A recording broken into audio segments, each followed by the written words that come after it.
and family.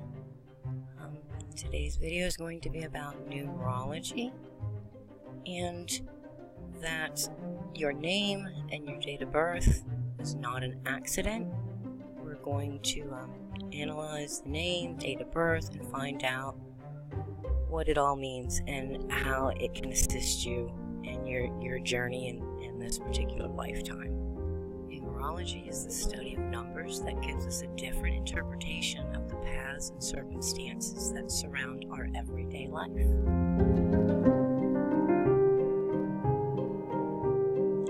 Every number is associated with a different planet in our solar system, ranging from 1 through 9, with master numbers of 11 and 22. And then I will also say that if you have master numbers of an 11 and a 22 within your blueprint, within your name, your birth date, then you automatically have the master builder number of 33. I'm going to show you some Pythagorean numerology, which is simply the numbers 1 through 9, and the alphabet, all of the letters in your name correspond with a specific number. I am in no way an expert on this subject. I myself have just become somewhat enlightened to all of this and heavily in the past year, and I'll say probably about 6 months to a year before that. But I'm not an expert on this by any means. However, I'm doing the video because I've had more than two or three people in just the past 2 weeks express extreme anguish, hopelessness, and just are beat down and do not understand why they're here, or what their purpose is, and they seem to be beating themselves up. So I hope that this video gives everyone encouragement and helps you to forgive yourself, because that's what we need to do to heal ourselves. And the way that we go about taking our control back is to release the illusion that we are under control by outside forces. We are not. That is an illusion. Take back your control. You have chosen this life. You've chosen your name. You've chosen your date of birth. You've chosen who you married, who you were born to. You've chosen it all. Take back your control and get rid of the illusion that you are being controlled by someone other than your own mind. Alright, now, before I show you guys how to do your own calculations with your name and your date of birth, I feel compelled to show this. This is how synchronicity and validation and confirmations work. On the 3rd, 4 days ago, when I began putting all of this together, which happened to be a special day because it was the 3rd month, the 3rd day, and 2019 is a 3 year, so on that day there were good vibrations, triple threes, and 9 completion. But I went to sleep that evening, and I always listen to audiobooks of ancient text when I go to sleep, and this one that's on the screen is Pistis Sophia. Now the whole entire collection is like 8 or 9 hours long, and what I do is I go and I find audiobooks that are broken down into like 30-minute or hour clips, and I repetitively, night after night after night, listen to the same one until finally at the end of it, and I've researched what the words mean. When I hear it, then I know exactly what the meaning is behind the words that are said. So, with that being said, I hadn't read or even listened to this part of Pistis Sophia before, and I'm sure that it was brought to me because I was meditating and asking to be able to pull this all together and so forth. But yeah, this popped up. You know, the next one on the right on my feed was this, and it speaks all about quote unquote Jesus and quote unquote Mary, and they're discoursing about the number of cycles in the transmigration of the soul into the body. And I was like, okay, well, this is perfect, because I didn't know there was a scripture, you know, that actually clearly said that we incarnate several times. And although I did have the idea, this was brought to me, I guess, again, divine, just to tie it all together. So, according to this, let me scroll down just a little bit, and I'll put the link for the whole Pistis PDF. It's very difficult, though, I'll tell you that it's heavily entrenched. It's saturated with esoteric. Everything's esoteric. Very difficult. But, it talks about the transmigration of the cycles of our souls into bodies. Okay, and in this part it says, in the case of the sinner who hath deserved the outer darkness, which is, you don't get the blessing of being made aware of divine truth and actual truth. You're kept in darkness. Or again of one who hath committed sin, deserving any of the punishment of the rest of the punishments, and hath not repented, changed their ways. In the case of a sinner who hath exhausted the numbers of cycles in the transmigration into the body, and hath not repented, in this case of such men whom I have mentioned, when they pass out of the body, they are taken into the outer darkness. Now therefore, if you will have them taken out of the torments of the outer darkness and every judgment, and have them brought into a righteous body, a new incarnation, which shall find the mysteries of the light, that they may enter the height and inherit the kingdom of light. May the soul of such or such a man, whom I think in my heart, if it be in the region of the torments of the dungeons of outer darkness, or in the outer torments of the dragons, be taken out of these torments, or if they have exhausted the number of its cycles of transmigrations, may it be brought unto the Virgin of Light, truth, that the Virgin of Light may seal it with the seal of the ineffable perfection, and no matter what month it be poured into a righteous body, which shall find the mysteries of light, that it may become good and enter into the heights. This is a text not given in the Bible.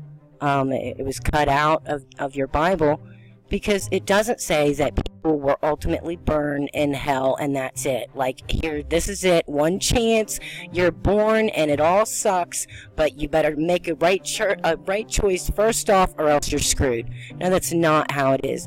You get, I get, we all get as many incarnations as it takes. Now, with that being said, some people only have to go through a regular cycle, and I don't know how many lifetimes it is. My theory is 12, only because I'm not even going to get into why.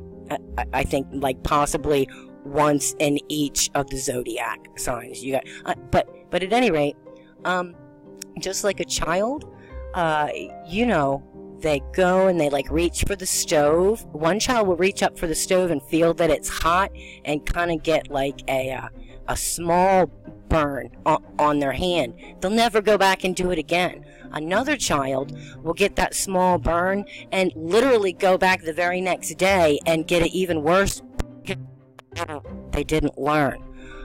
Same kind of thing is what my theory is in incarnations. It's totally up to us how stubborn we want to be. How many times it's going to take us over and over again to learn. And actually, I think it's awesome that it doesn't end up in complete, oh well, too bad, so sad, you're out. Nope, it's continuous. You have as much time as you need, but that's up to you. And then this I found in a whole different, this is like many chapters later, but when your soul comes in and incarnates or reincarnates again, you are immediately given the cup of forgetfulness. The scripture here again in Pistis Sophia, the Savior answered and said unto Mary, they do not come down in this manner, this is an old soul, into the world, but the rulers of fate. When an old soul is about to come down through them, then the rulers of the great fate, who are in the regions of the head of the aeons, that's time, which is that region, which is called the region of the king Adamus, and which is that region, which is the face of the Virgin of light or truth, then the rulers of the region of that head give the old soul a cup of forgetfulness out of the seed of wickedness, filled with all different desires and forgetfulness. And straightway, when that soul shall drink of that cup, it forgetteth all the regions to which it hath gone, and all of the chastisements in which it had traveled. This is reincarnation. Every time that you come in, your soul comes, unless you're a first soul, and that's a whole different thing. But yes, if you've reincarnated, each time you get like a wipe, memory wipe. However, your soul retains all of the past good that you've done, and you should be able to battle it.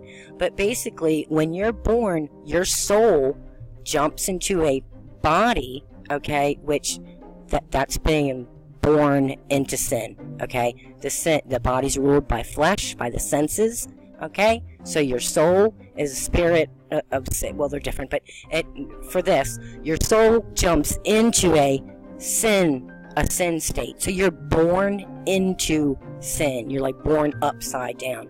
You were good. Your soul was good. Now you're jumping into a body that's bad, and you have to make it out of that. So basically, in conclusion, for people who have had very bad times in this lifetime and they just don't understand what it is, many different reasons for that, many different reasons, but you need to forgive yourself, because this is the way that the system it's set up. And it's probably, in my opinion, set up that way because it has to be true. Like, people could manipulate the system, if you will. You know, it has to be on a subconscious or a soul level to be truth. All right, that scripture goes on to refer to Jesus as Melchizedek. It's spelled a little bit different, but it's exactly what it is, which is telling you that that's who you need to be aligned with. The King of Righteousness is what Melchizedek means, and that's who they're alluding to and connecting with Jesus in that Pistis story, which also would correlate with the where two or more are gathered together in my name, shall it be done, right? In the name of righteousness, in the name of Melchizedek. And I wasn't going to, but this just struck me here. This one here is a 9 in numerology, right? Melchizedek, and that's perfection, that's completeness, that's completeness in man form. A 9, a 6 upside down. 6 is man, our regular. Turn it upside down, that's the perfection of man. So this totally makes sense. Genesis 14, a 1 and a 4 is 5, which is change. Totally makes sense. And show the power of Abram. Reference to his 318 trained fighting men, which a 1 and a 3 is 12. Again, it's zodiac sign.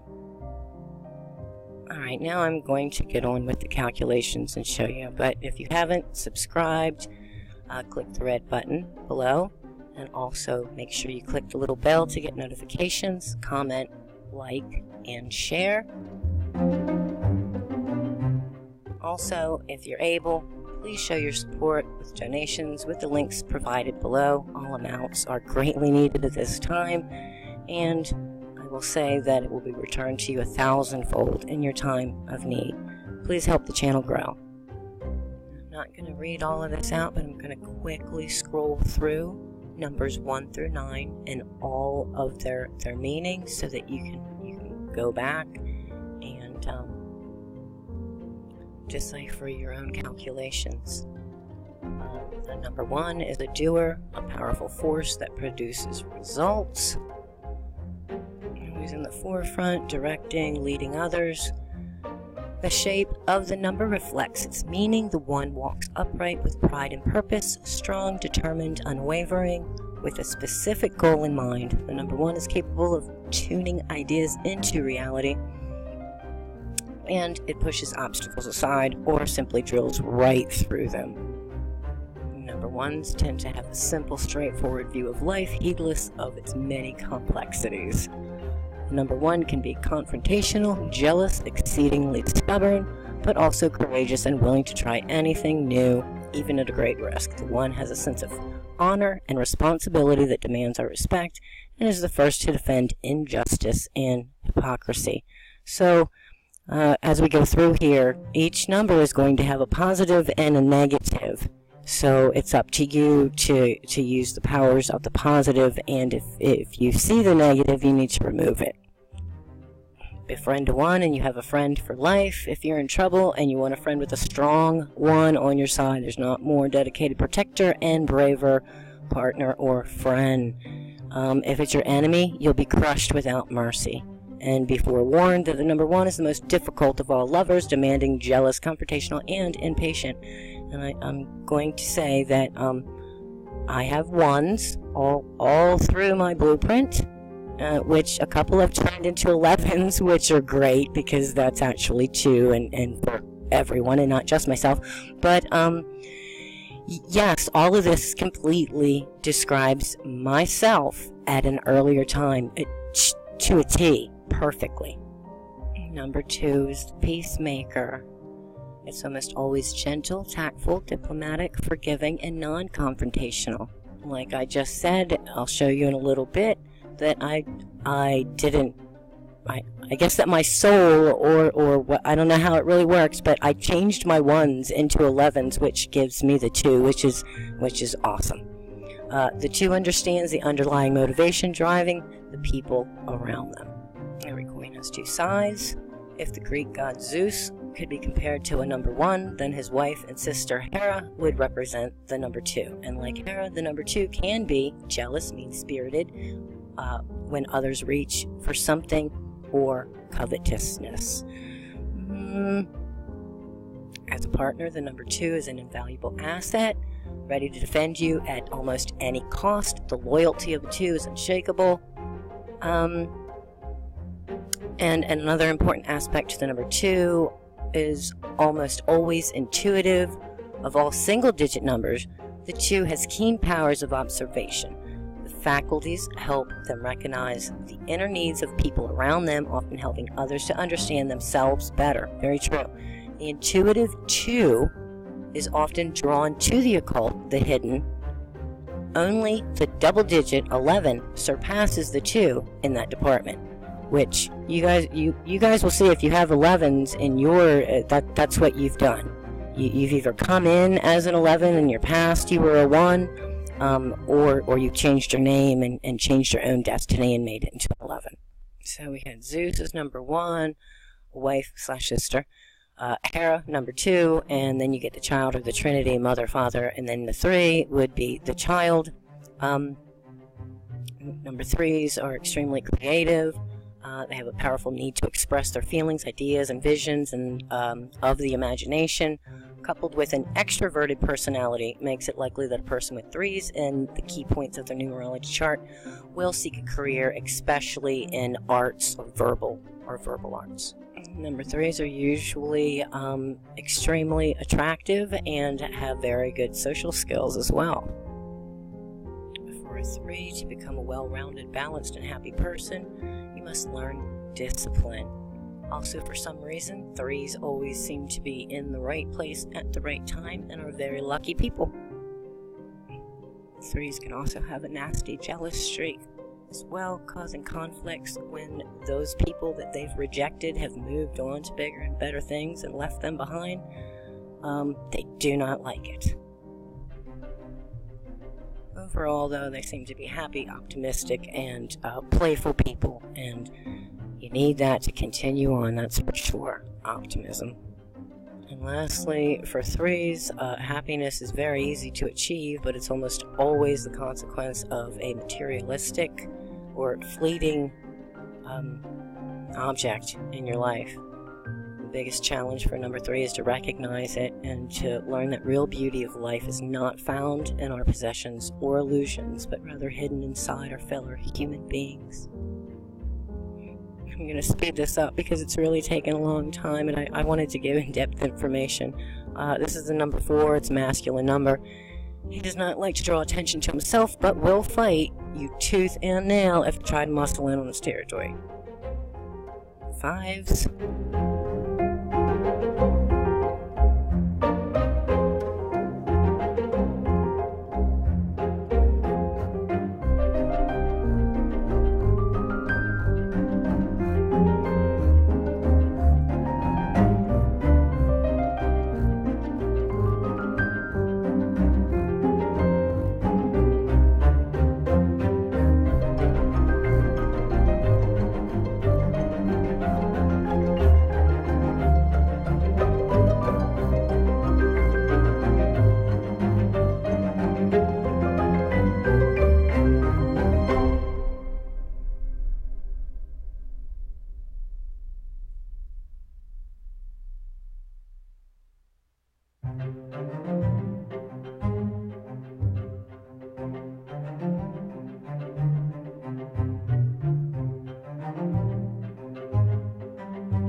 Basic numbers mean, I'm going to use my information, and I really don't care. I don't own anything. I'm poor. My credit is really bad, so, you know, try to steal my identity if you wish. I have a few, actually. So I'm going to show you how to do this. My birthday is 6/23/1970. You start out with, first of all, what I want you to do is realize that the month that you were born, the day that you were born, and the year, they all separately have significance, and all together they have significance. So when you just saw all of the other, you know, the 1 through 9s, I'm carrying this a 6 vibration, which is love and man, but really just like for myself and my family. The 23 is a 5, which is change, which is great because it's centered in between my two numbers. But also on its own, 23 is a karmic number, and 5, it's a good karmic number. And then we have 1970, which is an 8-year. Okay, so 6, June is 6. The 23rd, 2 plus 3 is 5. Now, on this, it doesn't list it, but 6 plus 5 is 11. Okay, whenever you're adding your things together, if you come onto an 11 or a stop and write that 11, put a circle around it, because that's going to be a shadow number for you, a strength and a weakness that you need to be aware of. All right, so this should say 6 plus 2 plus 3 equals 11. Okay, so my 1 plus my 9 is 10, plus 7 makes it an 8. We add these together, my 6, my 5, and my 8, or my 11 and my 8, gives me a 19. Now, this is very important. If you get a 13, a 16, a 19, I believe that there's one more. I'll show you in a bit. But when you're doing this, your life path number, this is very important. When you come out with one of those numbers I just said, this is automatically karmic debt. You've been here before and you had power, didn't get it quite right, sinned, missed the mark. Come back and use those old powers and energies, but use them properly. And also the 1, as I showed you, first in the numbers, the 9 is the last. So we have the alpha and the omega. But, and with that is great power and leadership, because it gives you the 1. However, it's karmic debt because you've been here before. So I'm just saying, if you do your things right off the bat, if you get a 13, a 16, a 19, I'll show you in a second. But that means you are definitely an old soul. You've been around because you've accrued some karmic debt. Alright, now hopefully you guys have grabbed pen and paper and at least figured out what your life path number is. That's the very first thing that you can do, and it's extremely easy. So again, now I am going to give you a list of all the life path numbers, so that you can get more detailed information. I'm going to let it scroll through. It'll only take about a minute to get through it.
Alright, so your first important number is your life path number. In my opinion, if you have reincarnated, you brought that. That's a strength of yours that you have brought with you.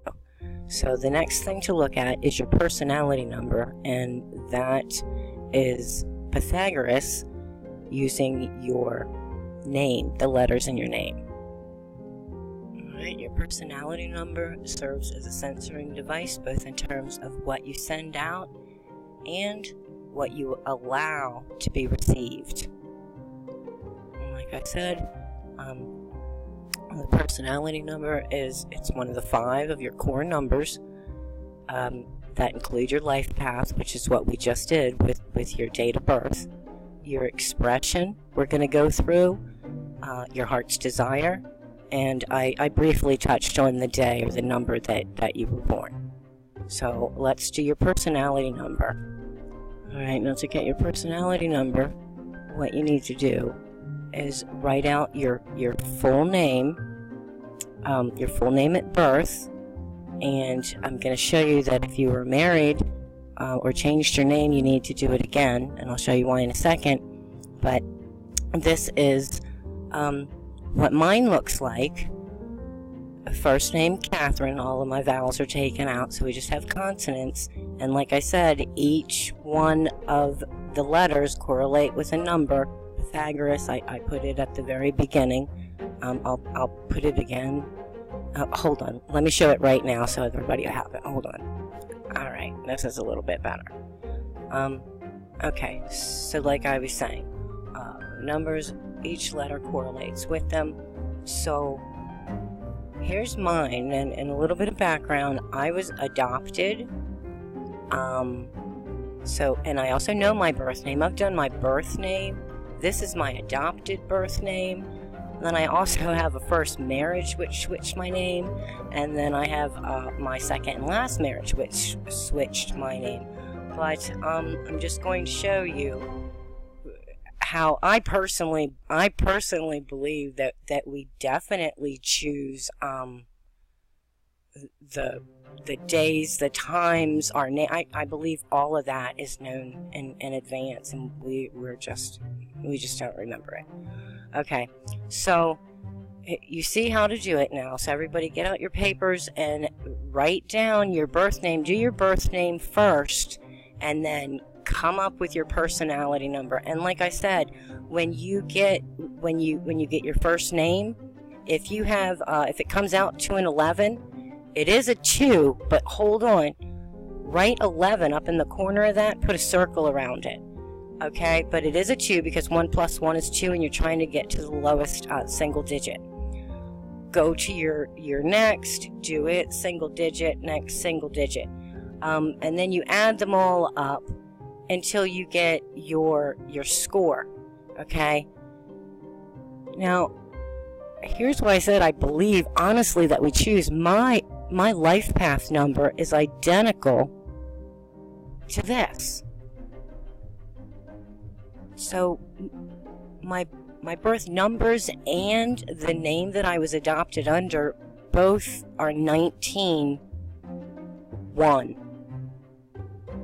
That's, to me, it's a little bit too ironic, and I'll show you why with the 1. Doesn't matter what I do and change my name, that 1 is sticking around. And I'd be very interested to know if anyone else does this. Please let me know if your life path number and your personality number come out to be identical, the same thing. I'm very interested to know that. All right. So like I said, you need to do this if your name was changed. So here, this is, in my opinion, I chose to be born on that day with this name. This gives me a 9 vibration. That's awesome. Here's my 6 vibration, and the 4, which is stability. And here's my current name and my last husband's name, which I'm telling you that we do definitely pick. My last name has a 22 vibration awesome. That's awesome. Two things about this. This was the longest relationship that I ever had, and I'm gonna say it was in the most amount of love, with friends with.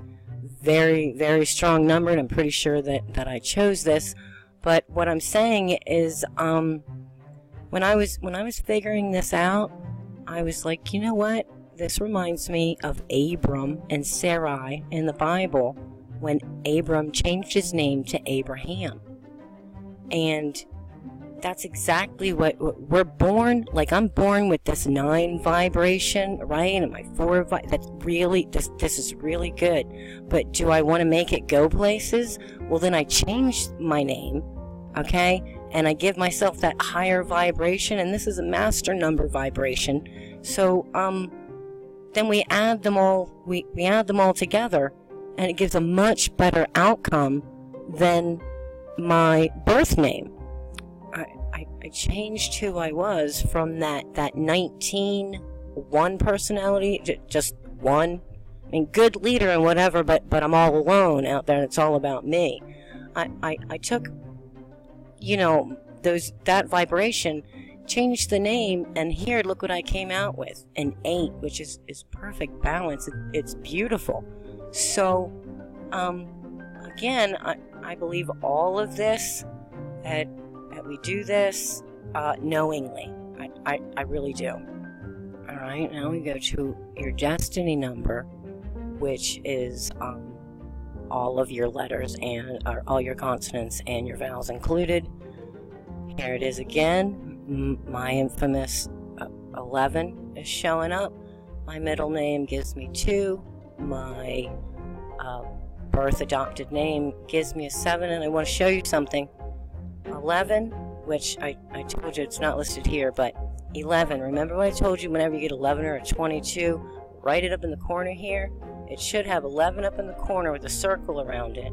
Okay, 1 plus 1, 2. Get down here to 2, so 2 plus 2 is 4. Get down here to 7. 7 plus 4, it's another 11 that sits off to the side. So, which is ultimately a 2, an expression number of a 2, but it has the power of 2 master 11s sitting on both ends of it. So I'm telling you, I think that we pick this. I really do.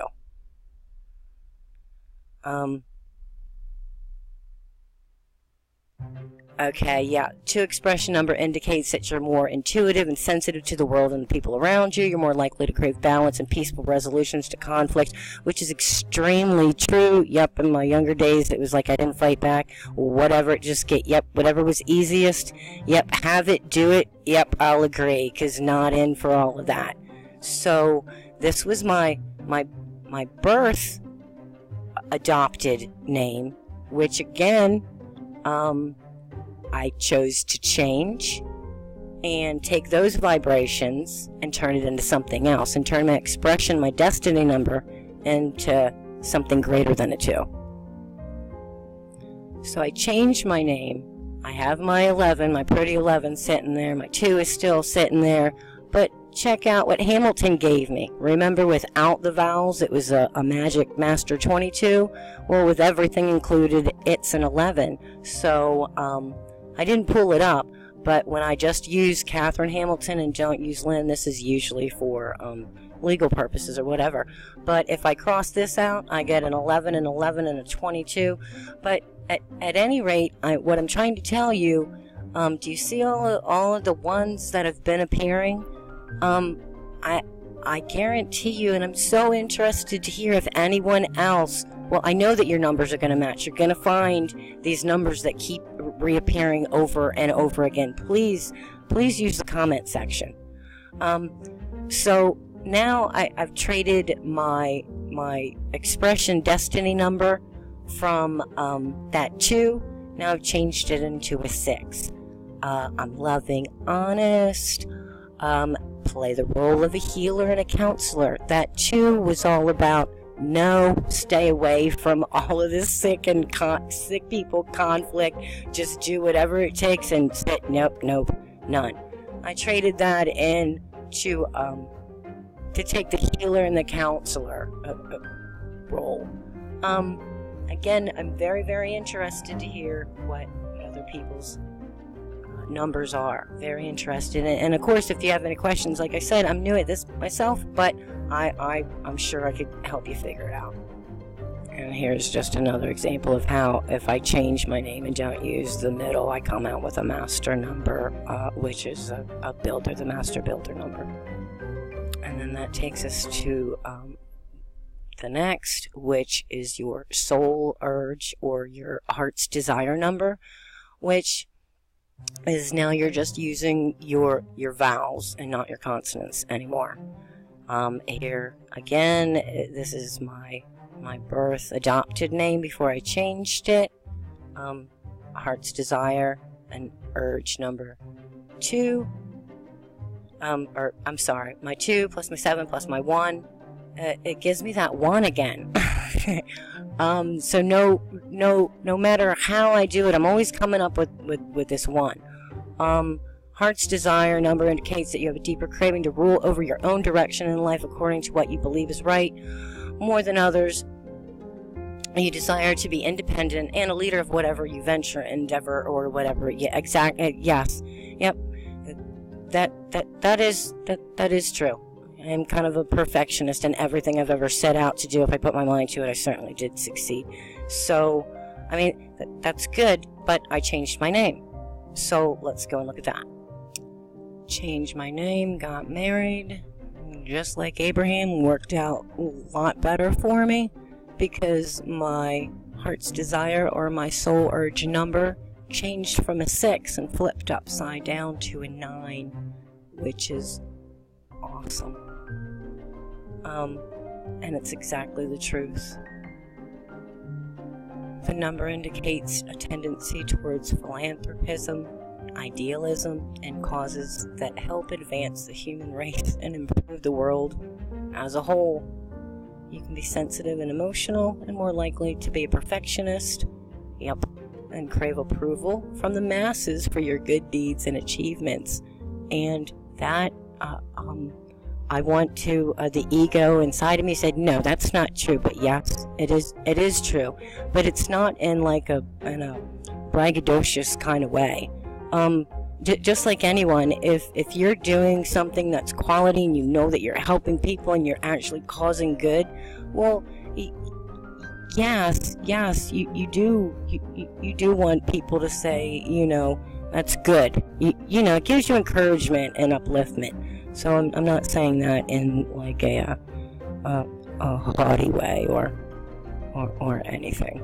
So basically, just like Abraham, you switch your name around and bring in all of those vibrations that you wish that you wish to dwell in. Alright, I know that this video is running long, but I'm just trying to be as thorough as I can on those first 5. And I'm also going to leave this link for you. These are your tarot cards by your date of birth. You can match those up along with the other things other calculations that you're doing. I didn't even know this until I started to pull up to do this video about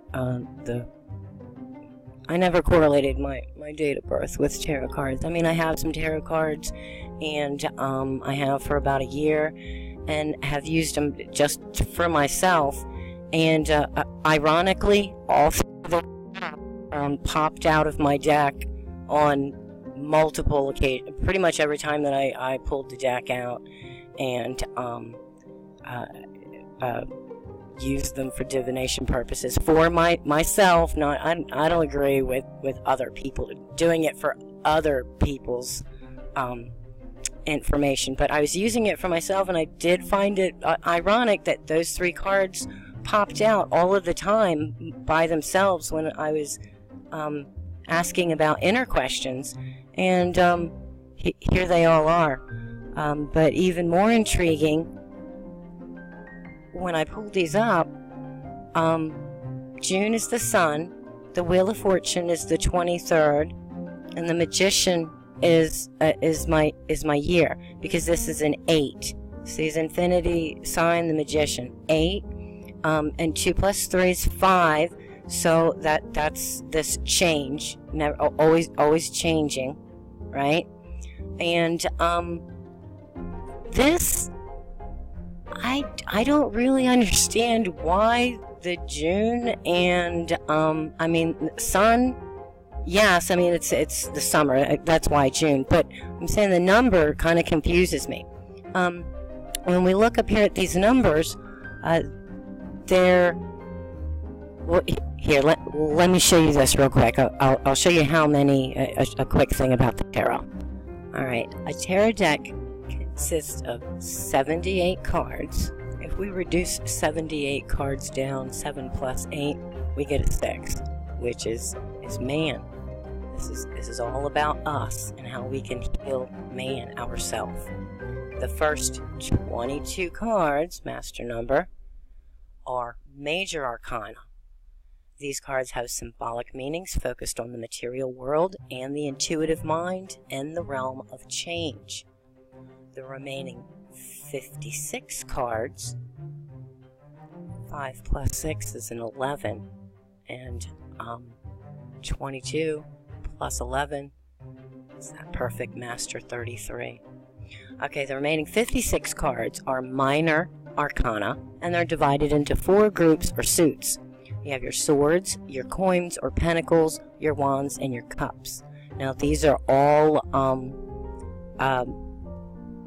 water. These are all the elements. Cups are your emotions, your water.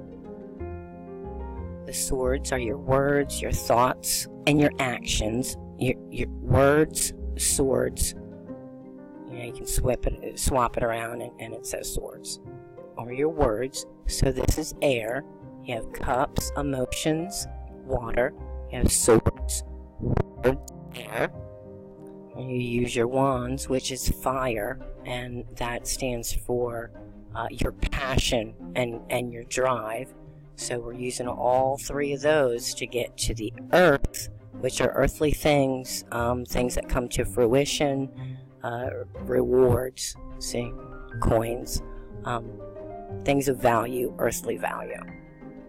Alright, now back to this.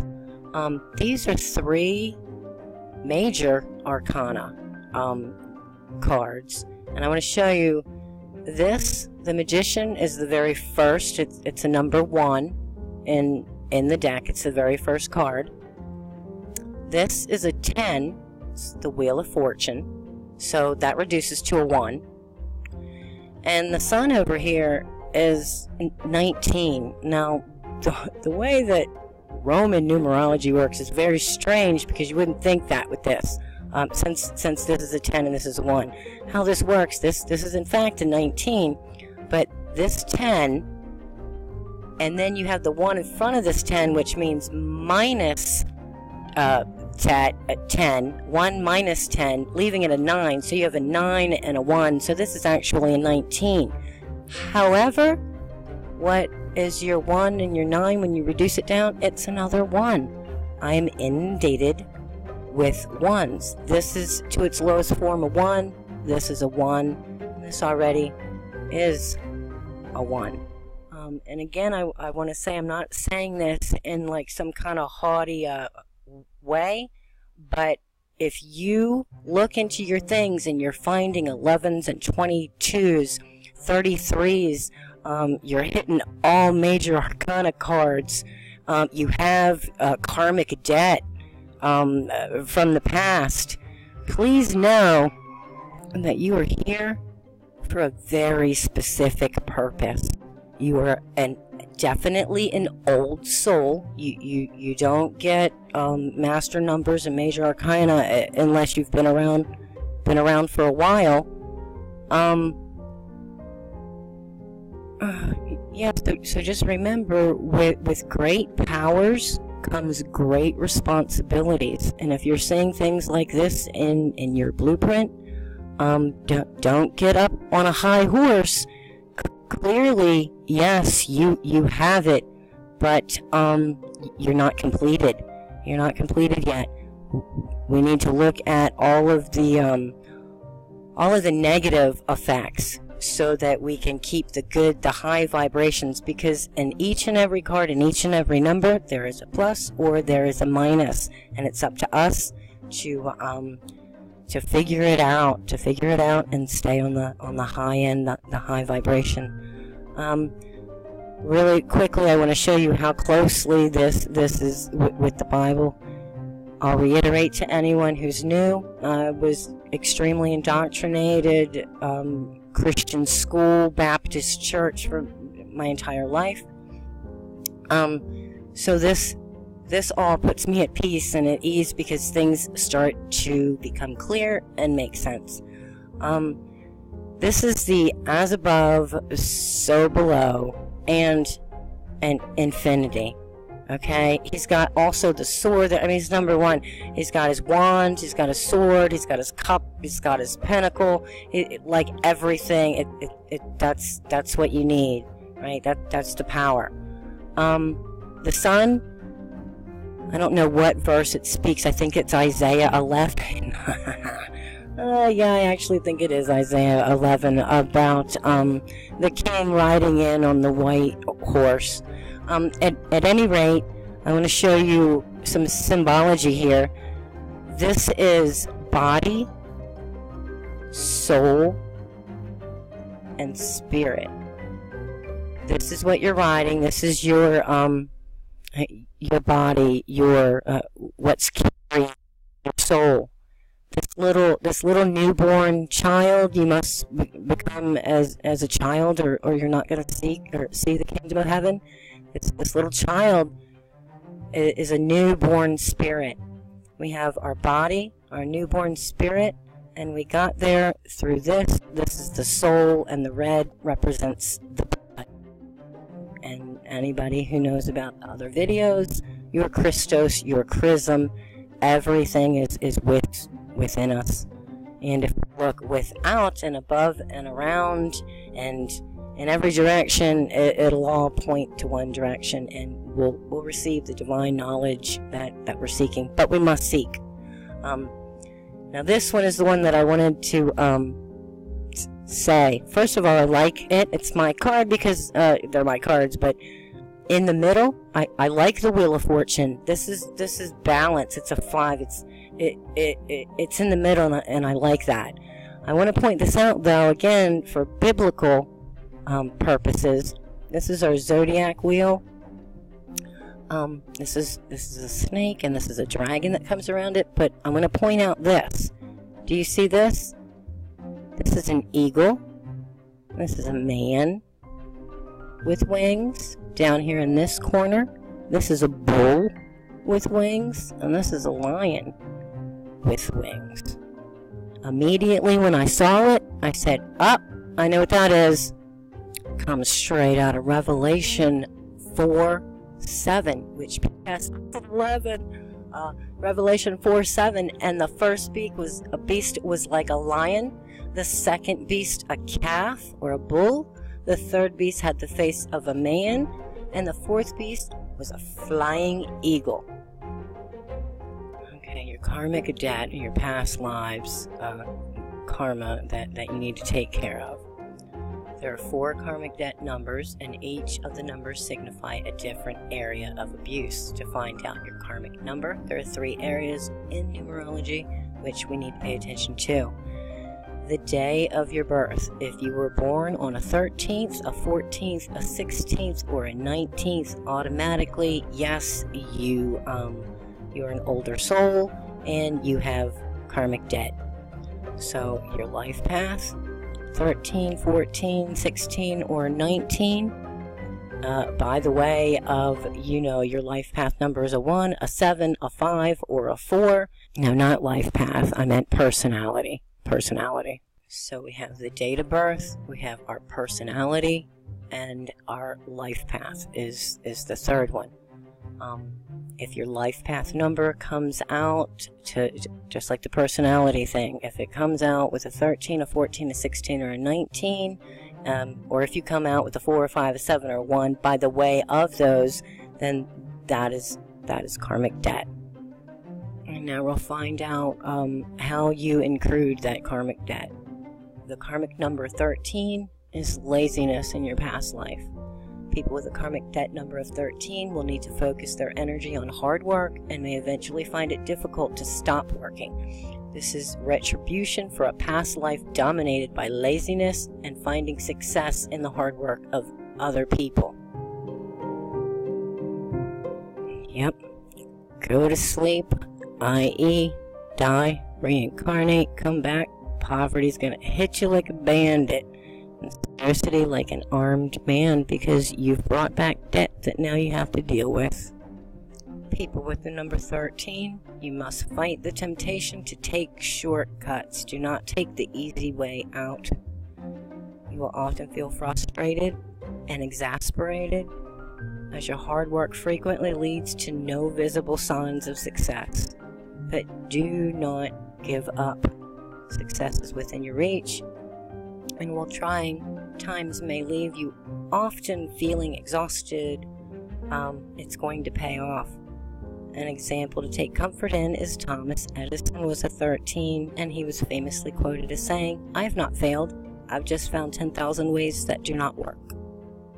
Karmic number 14, control. The karmic debt number 14 abused a position of power or control in the past life, and because of this, those with this number in their numerology chart will have issues finding control in their current lives. If you have a karmic number of 14, then you likely took or controlled the freedom of other people, and now you're paying the price for it. Your life is filled with ever-changing circumstances beyond your control, and they are often unexpected.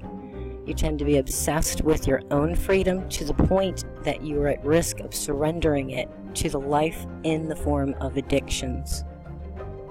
The drunkard and the glutton will come to poverty, and slumber, i.e., death, reincarnation, will clothe them in rags. In order to overcome this, you must focus your life on modesty and maintaining emotional awareness. You must stay committed to order in your own life, even when tempted with the option to run and escape. Your life will be filled with extreme highs and lows, but if you keep the goal in mind, it will always move in the proper direction. An example of a 14 is Abraham Lincoln, and Thomas Jefferson, also a 14, and his statement, "We believe that all men are created equal."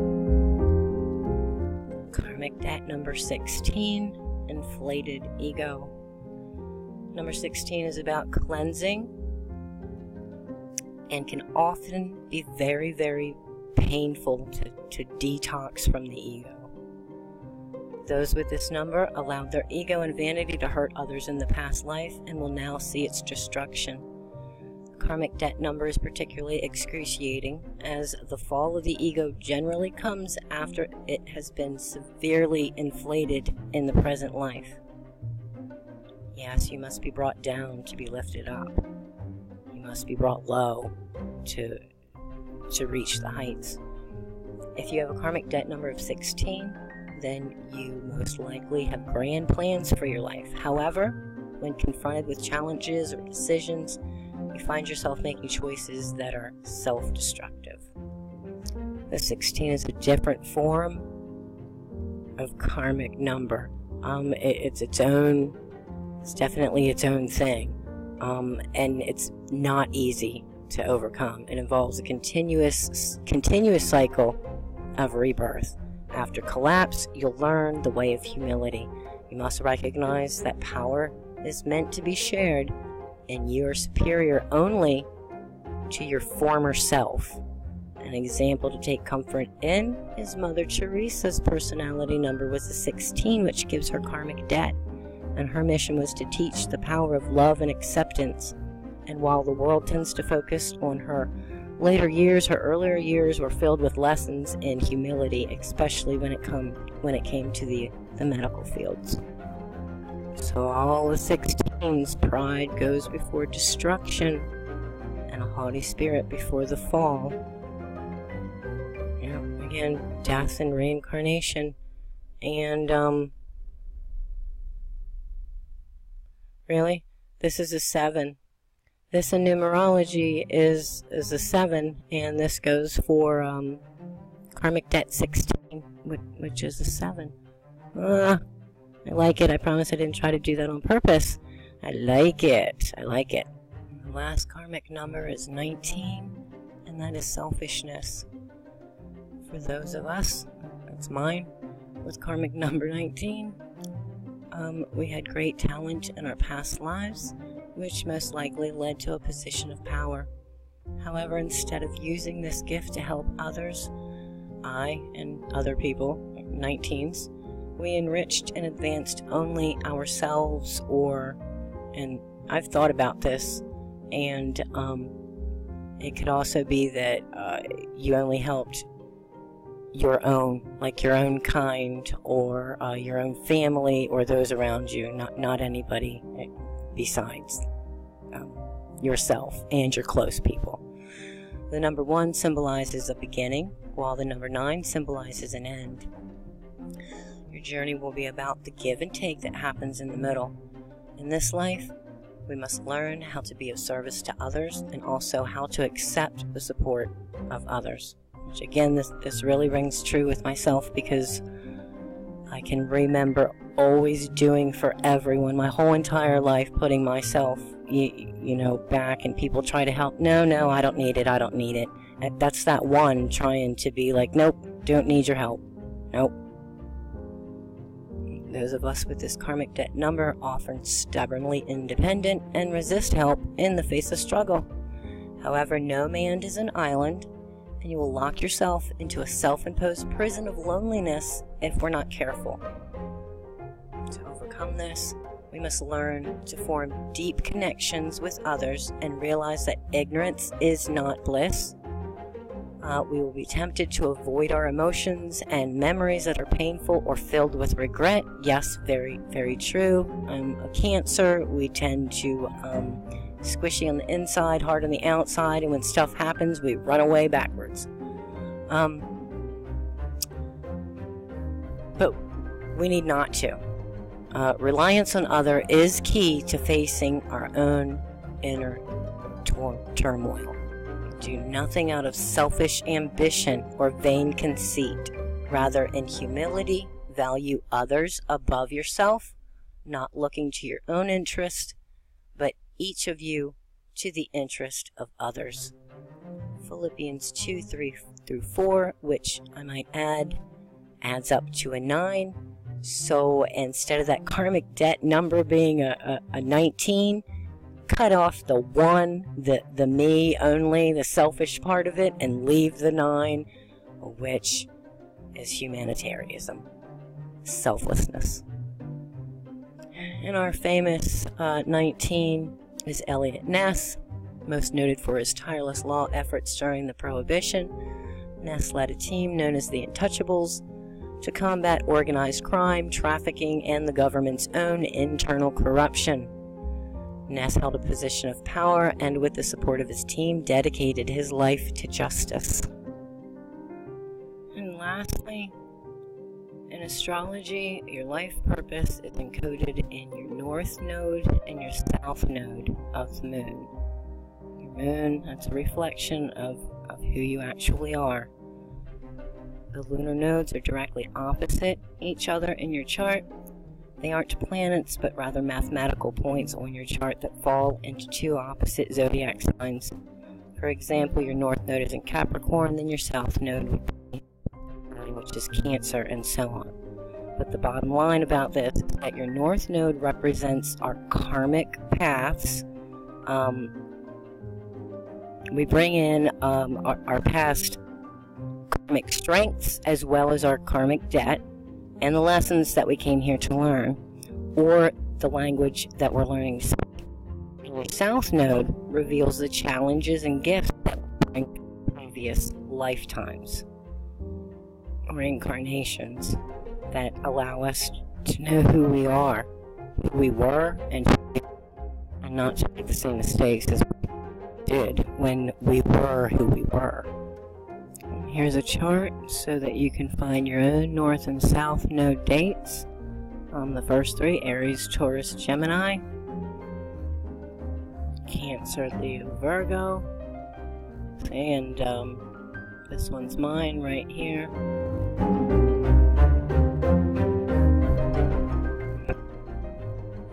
Libra, Scorpio, Sagittarius. Last three: Capricorn, Aquarius, and Pisces. So, find where you lie within there, and I guarantee you that it's going to match up with all of the rest of the numerology, your name, all of it. I guarantee it. The video is running long, so I'm not going to go through each and every one of these, but I'll show you. This one's mine. And like everything else that I've discovered, yep, my Leo South Node means that I need to release the oneness, the only me and my pack, and embrace the Aquarius, which is the human, goods, righteousness for everyone, not just a select few. So mine works out, and I'm sure that yours will as too. This is all extremely interesting, and it goes way further than this.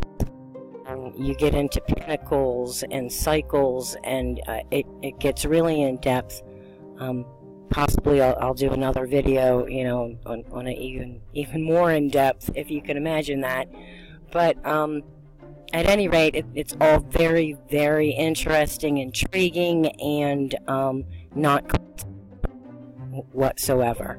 I'll make sure to leave this link in the description box below as well, so that once you find your North and South nodes, you can get more detailed information about releasing and embracing. Alright guys, that's it. I hope that this video gives hope and peace and a reason to be happy. No more pain. No more pain.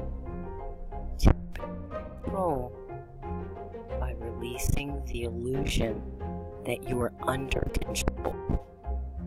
It's all you. The power lies within you. No one is controlling you. You have the power. Please, I'd love to hear your comments. Comment, like, share, and if you're able, show your support and help the channel grow. Donation links are provided below. And I offer you back loving vibrations of peace, compassion, understanding, knowledge, and double portions of wisdom. Love you guys. Love each other.